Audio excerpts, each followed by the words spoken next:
বিষয় সংক্ষেপ। অসুখী একজন বিষয় সংক্ষেপ যদি বলতে হয়, প্রথমে আমাদের জানতে হবে অসুখী কাকে বলা হচ্ছে। অসুখী মানে যে সুখী নয়, মনের দিক থেকে যার কোনো সুখ নেই, ঠিক আছে, তাকে অসুখী বলা হয়। এখানে গল্পটার নাম হচ্ছে অসুখী একজন, মানে মনের দিক থেকে সে সুখী নয়, ঠিক আছে। গল্পটা কে লিখেছে? গল্পটা লিখেছে পাবলো নেরুদা। পাবলো নেরুদা, ঠিক আছে। বিষয় সংক্ষেপ। আমাদের পাঠ্য অসুখী একজন কবিতাটি আত্মকথনের আদলে কবিতাটি শুরু হয়। আত্মকথন মানে কি? আত্ম মানে নিজের মনকে বোঝায়। আত্মা মানে কি? নিজের মন। নিজের মনের কথা যখন তুমি কাউকে বলছো তখন সেটা হচ্ছে আত্মকথন। বোঝা গেল? আত্মকথন মানে কি? তোমার মনের কথা তুমি যখন কাউকে বলবে তখন সেটা হবে আত্মকথন। এখানে যে অসুখী তার মনের কথাটা তুলে ধরা হয়েছে, তাই ফার্স্টেই বলছে আমাদের পাঠ্য অসুখী একজন কবিতাটি আত্মকথনের আদলে, মানে মনের কথা বলার মতন করে কবিতাটা লেখা হয়েছে। কথক তার ভালোবাসার জন প্রিয়তমাকে দুয়ারে প্রত্যাবর্তনের অপেক্ষায় রেখে দূরে বহু দূরে চলে গেলেন। কথক মানে যে বলছে গল্পটা, সে কথক যাকে ভালোবাসত সেই প্রিয়তমাকে দরজায় দাঁড় করিয়ে অপেক্ষা করার কথা বলে বহুদিনের জন্য অনেক দূরে চলে গেছেন। সেই চলে যাওয়ার কারণে তার প্রিয়তমার মনে দীর্ঘদিন ধরে দুঃখ যন্ত্রণা বেদনা জমে আছে। সেই দুঃখ যন্ত্রণা বেদনা নিয়ে আজকের বিষয় সংক্ষেপ গল্পটা। বোঝা গেল? কথক মানে লেখক, যে লিখছে কাকে নিয়ে লিখছে? তার প্রিয়তমাকে নিয়ে লিখছে। তার প্রিয়তমা অনেক দিন ধরে তার জন্য অপেক্ষা করেছিল, কিন্তু কথক ফিরে আসেনি, অনেক দূরে চলে গেছিল তার থেকে। সেই কারণে তার প্রিয়তমার মনে যে দুঃখ বেদনা জন্মেছিল সেটাই হচ্ছে এই গল্পের বিষয়বস্তু। বোঝা গেল? প্রিয়তমা প্রিয়তমা মনে মনে ভাবে যে প্রিয়তমা কাকে বলে? মেয়েটাকে প্রিয়তমা বলে, আর প্রিয়তম হচ্ছে ছেলেটা, ঠিক আছে। প্রিয়তম মানে ছেলেটা ভাবতে থাকে তার প্রিয়তমা সরল বিশ্বাসে অপেক্ষায় প্রহর গুনতে থাকে কথকের জন্য। মানে প্রিয়তমা ভাবতে থাকে যে আমাকে কথা দিয়ে গেছে একদিন হলেও সে ফিরে আসবে, আমি তার জন্য যত দিন দরকার অপেক্ষা করব। তার জন্য বারবার দুয়ারে গিয়ে সে দেখে কখন তার প্রিয়তম ফিরে আসে, ঠিক আছে। কিন্তু দিনের পর দিন চলে যায়, রাতের পর রাত চলে যায়, বছরের পর বছর চলে যায়, তার প্রিয়তম মানুষটি আর ফিরে আসে না। সেই থেকে প্রিয়তমার মনে দুঃখ বেদনা জন্মাতে থাকে, ঠিক আছে। সে জানে না যে তার প্রিয়তম আর কখনো ফিরে আসবে না। মেয়েটি জানতো না যে তার প্রিয়তম আর কোনোদিনও ফিরে আসবে না। সে ভাবতো কোনো না কোনো দিন ফিরে আসবে, তাই প্রতিদিন একবার দরজার কাছে গিয়ে দাঁড়ায় যে আজকে মনে হয় আসবে, আজকে মনে হয় আসবে, ঠিক আছে। কিন্তু সে আর ফিরে আসে না। রাস্তার সামনে দিয়ে কুকুরগুলো দৌড়ে চলে যায়, গির্জার সামনে দিয়ে কুকুরগুলো হেঁটে যায়, কিন্তু তার প্রিয়তমার অপেক্ষার দিন প্রতিদিন একইভাবে কাটতে থাকে। মানুষ যাচ্ছে আসছে, কুকুর বিড়াল অন্যান্য পশু যাচ্ছে আসছে, কিন্তু তার প্রিয়তম আর ফিরে আসছে না, ঠিক আছে। সপ্তাহ চলে যায়, মাস চলে যায়, বছর চলে যায়, তাও তার প্রিয়তম ফিরে আসে না। সময়ের সঙ্গে সঙ্গে ফিকে হয়ে আসে কথকের স্মৃতি। যত দিন যেতে থাকে তত প্রিয়তমার মনটা আরও দুঃখ বেদনায় ভরে ওঠে, এবং তার প্রিয়তমের জন্য যে স্মৃতিগুলো তার কাছে ছিল সেই স্মৃতিগুলো আস্তে আস্তে সে ভুলতে শুরু করে। কতদিন মনে থাকবে? একটা লিমিট তো থাকে। সপ্তাহ চলে যায়, মাস চলে যায়, বছর চলে যায়, আবার বছর চলে যায়, তার প্রিয়তম আর ফিরে আসে না। তাই আস্তে আস্তে প্রিয়তমের সঙ্গে কাটানো ভালো মুহূর্তের সময়গুলো কথা সে ভুলতে শুরু করে। ঠিক আছে? তার স্মৃতি থেকে আস্তে আস্তে চলে যায় তার প্রিয় মানুষটার কথাগুলো। কথকের পায়ের চিহ্ন ধুয়ে যায়, সেখানে ঘাস জন্মায়। এইভাবে প্রতিদিনকার অপেক্ষার মুহূর্তগুলো একটার পর একটা পাথরের মতো জমতে জমতে ভারী হয়ে নেমে আসে অপেক্ষারত প্রিয়তমা মেয়েটির মনের ওপর। বলছে তার প্রিয়তম যেই পথ ধরে হেঁটে চলে গেছে, তার পায়ের ছাপটা এখন আর নেই। তার পায়ের ছাপের জায়গাটায় এখন ঘাস জন্মে গেছে। এত বছর হয়ে গেছে, মেয়েটা প্রতিদিন ওই পায়ের ছাপগুলো দেখতো যে এইখান দিয়ে আমার প্রিয়তম হেঁটে গেছে। সেই পায়ের ছাপগুলো এখন মুছে গেছে, সেখানে ঘাস জন্মে গেছে। তাও প্রতিদিনই সকাল হলে তার প্রিয়তমা দরজায় এসে দাঁড়ায়, একবার দেখে যে এখান দিয়ে আমার প্রিয়তম হেঁটে গেছিলো, যদি আবার ফিরে আসে। কিন্তু তার প্রিয়তম আর ফিরে আসে না। তাই সেই দুঃখ, কষ্ট, বেদনাগুলো তার মনের মধ্যে পাথরের মতন জমতে থাকে। ঠিক আছে? সেই কষ্টগুলো কাউকে সে বলতে পারে না, মনের মধ্যেই মনের কষ্টটা জমিয়ে রাখে। এইভাবে জমতে জমতে মেয়েটার মনটা বিষণ্ণতায় ভরে যায়।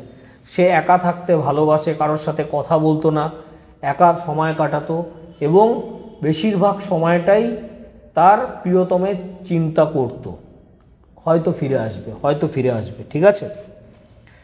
তারপর কোনো এক সময় সেই জায়গায় হয় প্রাণঘাতী যুদ্ধ। সেই জায়গাটায় যুদ্ধ শুরু হয় যেখানে তার প্রিয়তমা থাকতো।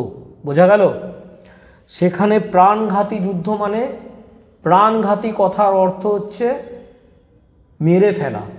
মানে এমন যুদ্ধ হয়েছিল, দুটো দলের মধ্যে, দুটো দলের মানে সৈনিকদের মেরে ফেলেছিল এবং সাধারণ মানুষদের মেরে ফেলেছিল, তাদের ঘরবাড়ি ভেঙে দিয়েছিল। ওখানে সবাই প্রায় মারা গেছিল। ওই জায়গাটায় এত বড় যুদ্ধ হয়েছিল, ম্যাক্সিমাম মানুষ যুদ্ধে প্রাণ হারিয়েছিল। প্রাণঘাতী যুদ্ধ হয়েছিল। বোঝা গেল?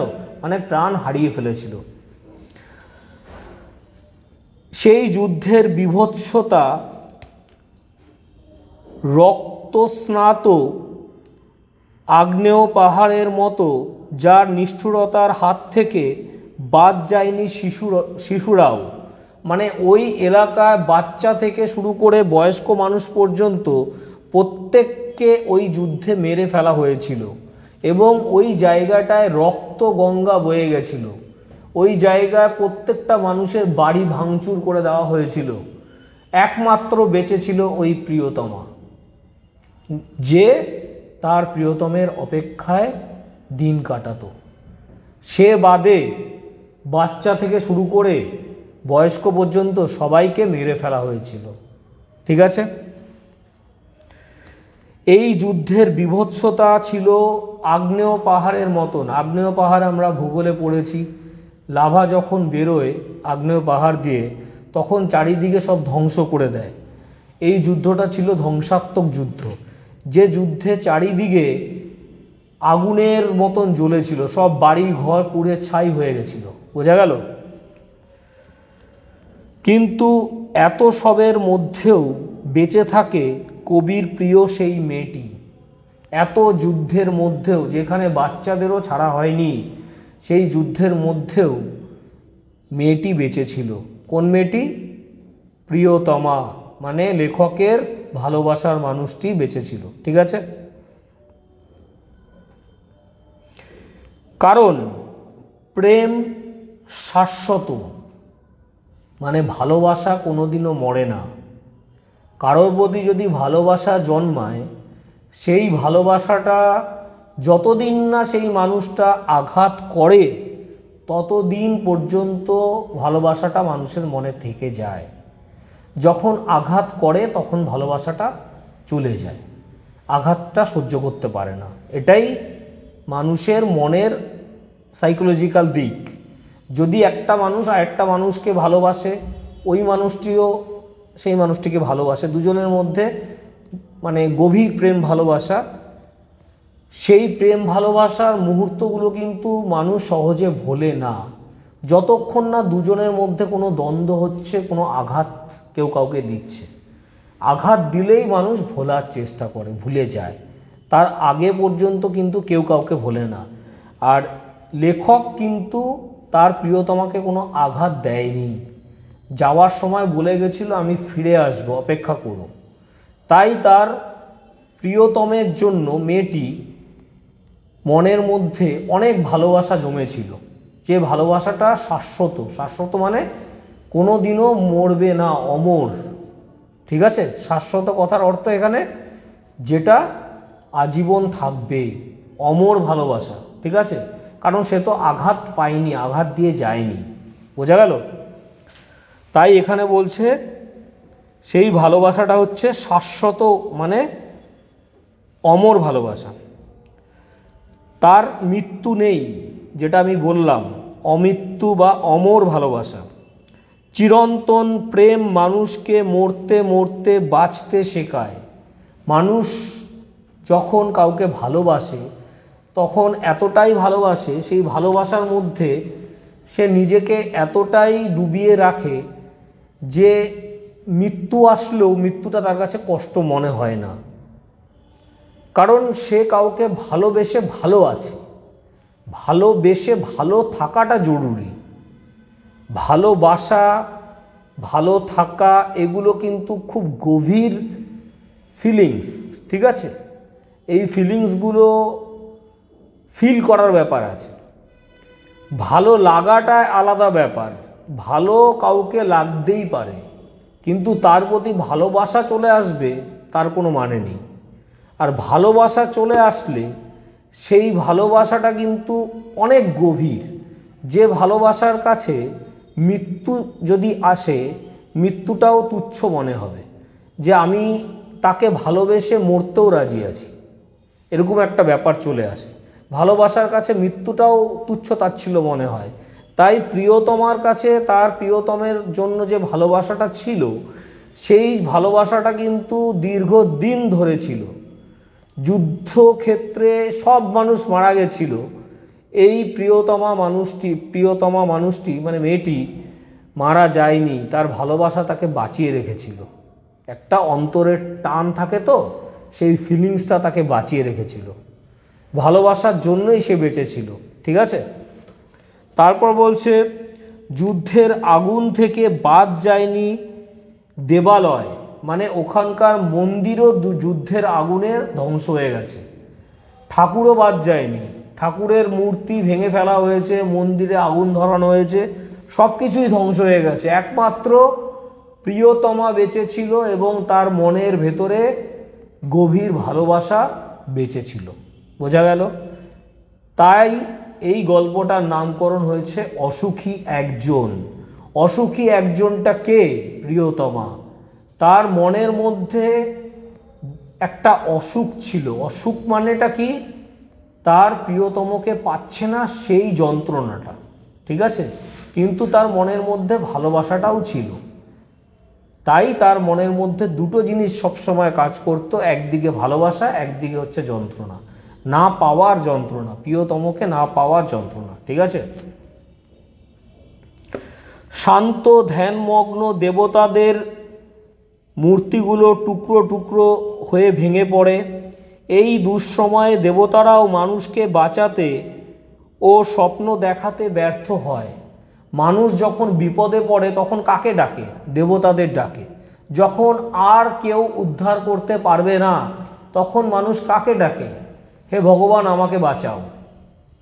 সেই দেবতাও কিন্তু যুদ্ধের হাত থেকে নিজেও বাঁচতে পারেনি, মানুষকেও বাঁচাতে পারেনি, মানুষের স্বপ্নকেও বাঁচাতে পারেনি। ঠিক আছে, দেবতাদের মন্দির ধ্বংস করা হয়েছে, দেবতাদের মূর্তিগুলোকে টুকরো টুকরো করে যুদ্ধের সময় ভেঙে ফেলা হয়েছে। যুদ্ধের রোষানলে কবির ফেলে আসা বাড়ি, বারান্দা, ঝুলন্ত বিছানা, গোলাপি গাছ অর্থাৎ গোলাপ ফুলের গাছ, চিমনি, জল তরঙ্গ সব কিছুই ধ্বংস হয়ে যায়। মানে প্রিয়তম আর প্রিয়তমা একই পাড়াতে থাকতো। প্রিয়তমের বাড়িটা যুদ্ধের সময় ভেঙে ফেলে আর কি, যারা যুদ্ধ করে। তার বারান্দা, ঝুলন্ত বিছনা মানে দোলনা, তারপরে তার গোলাপ গাছের টবগুলো, তার চিমনি, তার জল তরঙ্গ মানে হচ্ছে বেতার যন্ত্র, গিটার টাইপের যন্ত্র, ঠিক আছে, সব কিছুই ভেঙে চুরমার করে দেওয়া হয়, কোনো কিছুই থাকে না। প্রিয়তমের বাড়িটা পুরো ধ্বংস হয়ে যায়। বোঝা গেল? শুধু শহরের জায়গায় ছড়িয়ে থাকে কাঠ কয়লা। বিভিন্ন জায়গায় যুদ্ধের পরে কি পড়ে থাকে? পুড়ে যাওয়া কাঠ কয়লাগুলো পড়ে রয়েছে। দোমড়ানো লোহা, পাথরের বিভৎস টুকরো, আর রয়েছে মানুষের মাথার খুলি, হাড়, এগুলো পড়ে রয়েছে। মানুষ আগুনে পুড়ে শেষ, কোনো মানুষ বেঁচে নেই, ঠিক আছে। ধ্বংসের তীব্রতা স্পষ্ট করে দেয় কালো রক্তের দাগ।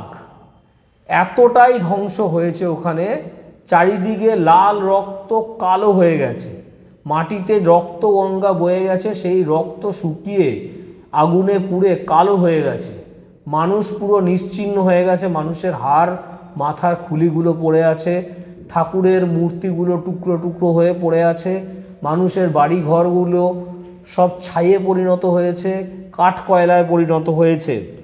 এই ধ্বংসের মধ্যেও জেগে থাকে মৃত্যুহীন ভালোবাসা, যে ভালোবাসা প্রিয়তমা তার মনের মধ্যে গেঁথে রেখেছিল, যে ভালোবাসাকে মৃত্যুও ধ্বংস করতে পারেনি, যে ভালোবাসা নিয়ে কবির জন্য সে আজও অপেক্ষারত। সেই প্রিয়তমা, যাকে নিয়ে গল্পটা, তাই গল্পটার নাম হয়েছে অসুখী একজন। তাহলে গল্পের সারমর্ম আমরা কি বুঝলাম? অসুখী একজনকে প্রিয়তমা। কার জন্য সে অসুখী? তার প্রিয়তমের জন্য। সে দীর্ঘদিন ধরে অপেক্ষা করেছিল যে কোনো একটা দিন তার প্রিয়তম ফিরে আসবে, ঠিক আছে।